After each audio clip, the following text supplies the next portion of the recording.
这是一张案发现场的照片，画面中的小女孩名叫海莉。就在拍照的4天前，她刚刚失去了母亲。I remember looking through the keyhole from my bedroom, and I saw something laying on the floor. My mommy was dead. 案发那晚，海莉的母亲用生命换来了海莉的安全，而海莉则在39年后为母亲伸张了正义。其中最关键的证据就来自这张不起眼的照片。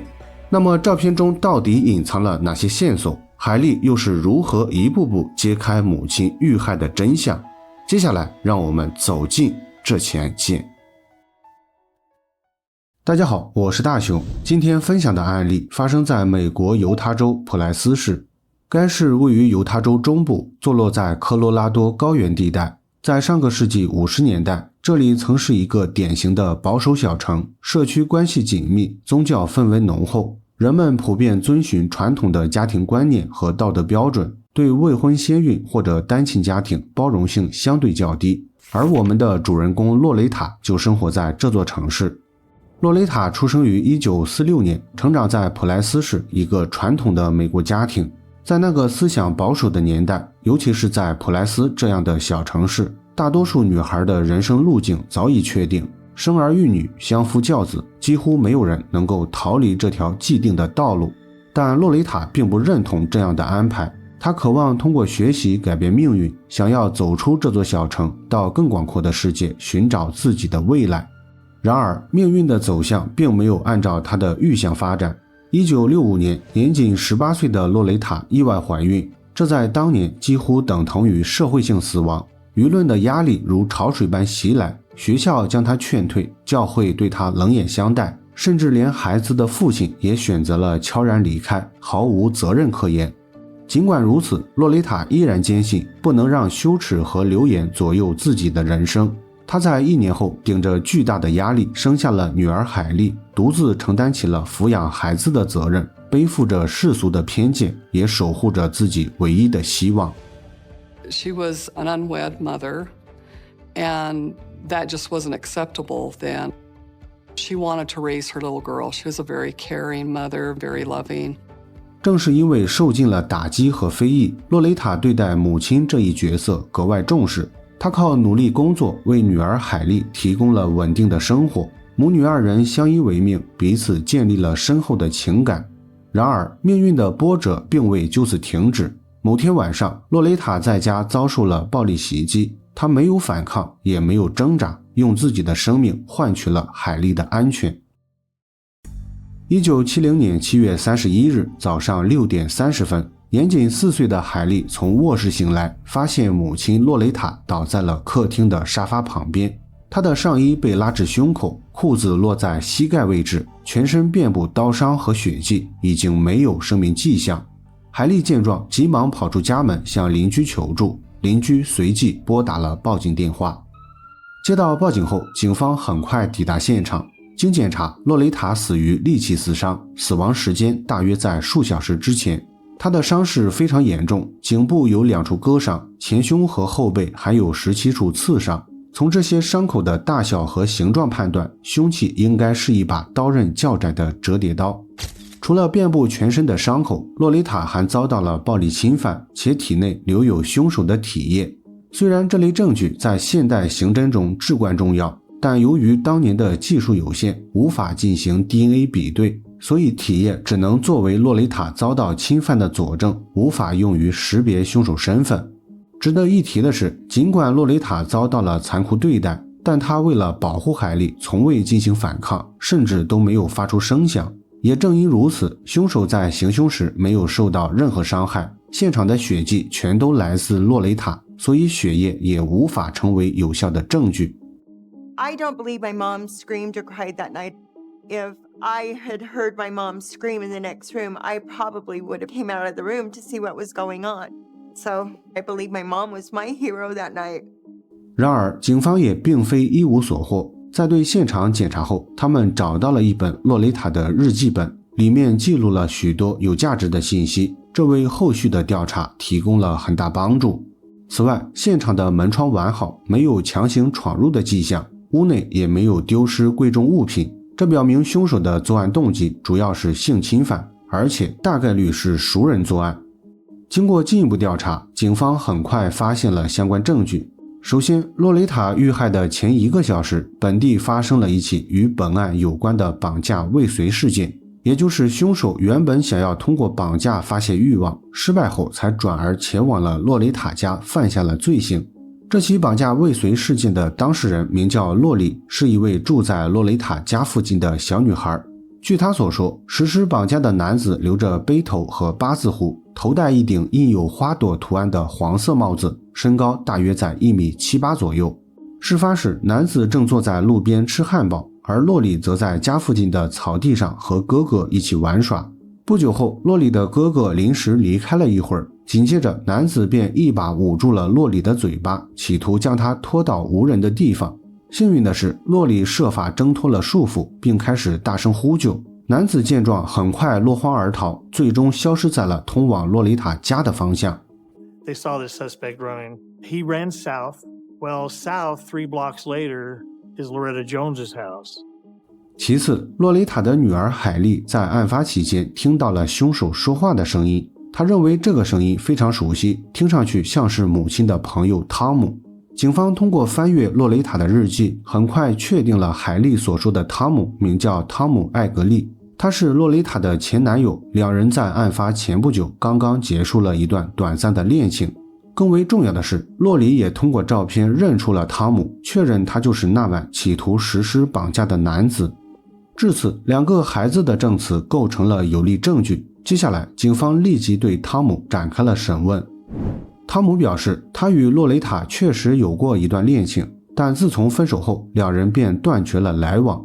一方面是因为他找到了新的女朋友，不想让过去的情感影响现在的生活；另一方面则是他搬到了其他城市，两人之间也拉开了地理距离。不过汤姆承认，案发那晚他通过搭便车的方式来过布莱斯市。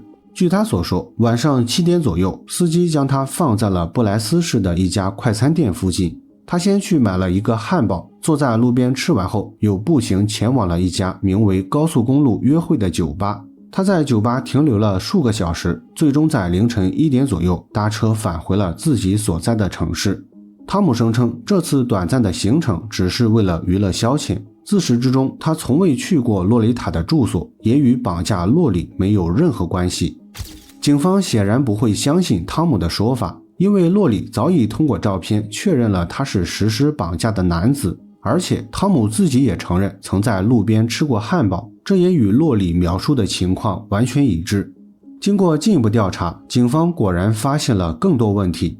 首先，汤姆自称是在晚上7点来到了布莱斯市，但酒吧老板却表示他来酒吧的时间是在晚上11点，两者之间相差了4个小时，而这4个小时刚好是绑架和谋杀发生的时间，所以警方认为汤姆肯定与这2起案件存在关系。其次，酒吧老板还提到，汤姆在来到酒吧时，衣服上有许多点状的红色物质，看上去像是新鲜的血迹，这一点更加证实了汤姆作案的可能性。基于上述发现，警方立即对汤姆提出了搜查住所的要求，而汤姆也非常配合地答应了。他主动提供了案发当晚所穿的衣服，并且交出了自己收藏的各种刀具，其中包括一把与凶器高度相似的短刃折叠刀。然而，事后的检测结果显示，衣服和刀具上均未发现任何血迹，这使得警方失去了最直接的证据，也影响了案件的起诉进程。因为当地检察官认为，仅凭2个孩子的证词并不足以起诉汤姆，所以驳回了警方提出的起诉申请。汤姆在被关押了90天后，最终因证据不足被无罪释放，本案随之陷入停滞。 What was it like being raised by your grandparents? All my aunts and uncles became my brothers and sisters. And for the most part, I was just one of their kids. My grandma would say, "Oh, this is my youngest." And they would say, "Oh, she's the granddaughter whose mother was murdered." That must have hurt. Small town. Small town. 时隔多年后，海莉对当年的处理结果发表了自己的看法。他认为检察官之所以放弃起诉，部分原因是因为当年的社会风气对待未婚母亲并不友好，也就是开头所提到的时代背景。实际上，这种偏见不仅存在于普通民众之间，就连洛雷塔的母亲也认为这是一件非常羞耻的事情。她在收养了海莉之后，总会向别人介绍海莉是自己的小女儿，而不是外孙女。原因不仅仅是为了保护海莉，也是在维护家族的体面和声誉。正因如此，海莉始终未曾忘记这段痛苦的经历，替母亲伸张正义就成为了她最大的心愿。自1989年起，海莉便开始频繁向警局追问案件进展，同时她还收集了大量与本案有关的材料，只为有朝一日能够派上用场。幸运的是，这一天她终于等到了。2009年，海莉因为汽车被盗，在社交媒体上发了一句牢骚，没想到意外收到了高中同学大卫的留言。大卫写道：“我在卡本县警局工作，如果有需要可以随时联系。”这条留言让海莉看到了破案的希望。几天后，他带着整理好的材料与大卫见了一面，详细说明情况后，大卫很快表示愿意帮助海莉解决这起案件。 I was fairly fresh detective at the time. I had never worked a cold case and had never actually done a homicide yet. Heidi came in and she told me the details that she was aware of on the case. Heidi, her passion behind it and still crying after 39 years, she wanted her mom's case solved and I owed it to her to do it. 尽管大卫警探答应得非常爽快，但调查还未开始，他便遇到了一个棘手的问题。档案室里根本找不到洛雷塔案的任何资料，甚至连一张照片都没有。经过了解后，大卫才得知，原来档案室经历过一次整体搬迁，保管员为了图省事，擅自处理了许多年代久远的案件材料，洛雷塔案的相关材料也因此下落不明。更让大卫几经崩溃的是，当年参与本案的调查警探早已离世，几乎没有任何一手的信息来源。他所面对的是一个没有卷宗、没有物证的空壳案件，破案几乎毫无可能性。换做其他警探，本案或许也就不了了之了。但大卫出于责任感和个人情感，选择了迎难而上。他花费数月时间，通过查阅当年的报纸以及海莉的口述，理清了整个事发经过。很快，汤姆再次成为了调查重点。这张照片拍摄于1970年8月4日，也就是案发4天后。海莉的祖母经过警方同意后，进入现场为海莉拿了几件换洗的衣服。或许是出于某种难以解释的巧合，又或许是其他原因，祖母突发奇想，让海莉站在洛雷塔遇害的位置拍下了这张照片。通过照片可以看到，沙发前面有一滩清晰可见的血迹，虽然乍一看并无特殊之处，但其实里面隐藏了2个手写的字母 T 和 O， 也就是 Tom 的前2个字母。 Wow, that is heavy duty stuff. So I get goosebumps right now thinking about that. Loretta was trying to tell the story herself and help us out. And it looks like the last thing she did on this earth was write the letter O, and she couldn't get the M in there for Tom. 尽管这是一个非常重要的发现，但要想将汤姆绳之以法，仍需要更加直接的证据。接下来，警方找到了汤姆当年的女友玛莎，详细了解了汤姆在案发那晚的去向。玛莎表示，汤姆在7月30日晚上搭车前往了布莱斯市，回家的时间大约在凌晨4点左右。他在到家后立刻穿着衣服去了浴室洗澡，之后便再次出门，连夜丢掉了所穿的衣服。玛莎自称，这些信息早在39年前就已经告知办案警探，但警方却认为当年他并未如实交代，而是帮助汤姆隐瞒了罪行。一方面，案发那年玛莎已经怀上了汤姆的孩子，在那个对待单身母亲并不宽容的年代，她有充分的动机帮助汤姆隐瞒罪行。另一方面，警方当年曾对汤姆的衣服进行过检测，这表明他们并不知道汤姆提供的衣服其实是一件替代品，也就证实了玛莎并未告知警方汤姆丢掉了案发那晚所穿的衣服。值得一提的是，当年警方其实已经察觉到汤姆提供的衣服可能存在问题，因为衣服上并没有酒吧老板提到的红色物质，也就是疑似血迹的点状斑点。但由于汤姆解释说，那些痕迹只是他在粉刷房子时沾染的油漆，并且衣服也已经洗过，所以当年警方并未在意，也就没有发现他所提供的衣服其实是一件替代品。掌握了相关情况后，警方当即决定与汤姆进行一次面对面交谈，毕竟他已经年过70旬，心态或许早已放开，主动认罪也不是没有可能性。于是便有了接下来的谈话。Want to know if we could take some of your time this morning, talk to you about some issues back in Carbon County a few years back. Carbon County. Well, yeah, any idea why you think we might be here to talk to you? Well, years ago, one of my ex-girlfriends was killed. They arrested me for it, but they turned me loose. But I stopped at a drive-in or something there and got me a hamburger. I know I sat down on the curb and ate it. There was nothing going on, so I headed back. Marcia was at the hotel with the baby, so she knew I was gone. Loretta's daughter, frankly, named you back then. Well, yeah, she knew my name. I'd been there. Do you think that person would deserve to go to jail now? Depends on whether he's done it again or not, you know. 事实证明，警方的想法过于天真。汤姆不仅没有承认罪行，甚至连辩解都显得漫不经心。他最后所说的话带有强烈的讽刺意味，潜台词是：只要我不再继续犯罪，你们永远都抓不到我。正是在这种嚣张的态度下，警方决定不再按部就班，设下了一个以假乱真的局，逼迫汤姆自投罗网。简单来说，警方在征得海莉同意后，对深埋39年的洛雷塔进行了开棺验尸。这样做的目的并不是为了寻找证据，而是假装找到了证据。毕竟洛雷塔安葬已久，棺椁内早已严重进水，再想提取 DNA 几乎是不可能的事情。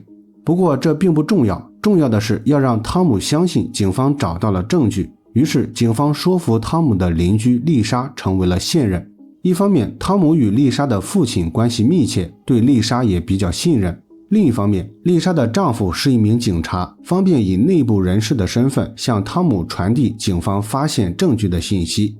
为了进一步打消汤姆的疑虑，警方还在开棺那天特意邀请了媒体全程报道，营造了真相即将揭晓的舆论声势。在这一连串的精心安排下，汤姆终于信以为真，在一次与丽莎的交谈中承认了罪行。Tom said that on the night that Loretta Jones was murdered, he had gone into town to get a hamburger. He never did admit to trying to abduct the child. He said he just was in the neighborhood and he knocked on the door. He said that Loretta Jones let him in. Okay. And the door closed, and then what? What would you think happened? If you had to guess, what would you think happened? I was turned down for sex. Okay. And that made you feel how? Like and then when she come back, I stabbed her. 总的来说，汤姆的犯罪动机主要是性犯罪。那晚他去洛丽塔家原本是想求爱，但由于遭到拒绝，恼羞成怒杀害了洛雷塔。然而不知道是出于羞耻感，还是汤姆本身的脑回路比较奇特，他在接下来的谈话中提到，当时洛雷塔并未进行反抗，所以认为两人是自愿发生了关系。这句话让丽莎感到相当无语。And I said, well, did you have sex with her? And he said, yeah, of course I had sex with her. He said it was consensual. And I said, Tom, you stabbed her. How is that consensual? And he said, she didn't tell me no. And it took me a while before I was able to process what I just heard. 总之，丽莎作为中间人，成功说服了汤姆向警方认罪，代价是警方不再追究他强迫洛雷塔以及试图绑架洛里的罪名。虽然警方本可以拒绝这项交换，但考虑到汤姆年事已高，即便最轻的指控也足以让他在监狱中度过余生，所以警方与汤姆达成了认罪协议。他被判处2级谋杀罪，获刑10年至终身监禁。 In my impact statement, I said how it was not having my mom there for my first boyfriend, my first kiss, getting my driver's license. You know, my mom wasn't there for anything. And I wanted to know how that made him feel. And he wouldn't even look at me. You left a 4-year-old little girl in the next room to find her mother's body. How does that make you feel? Is Sergeant Brewer your hero? Absolutely. I've said some heroes wear capes, mine wears Kevlar. Yeah, he's my hero. 好了，本期案件分享到这里也就结束了。如果你喜欢我的节目，请帮我点赞加关注，非常感谢大家的支持。我是大熊，下期见。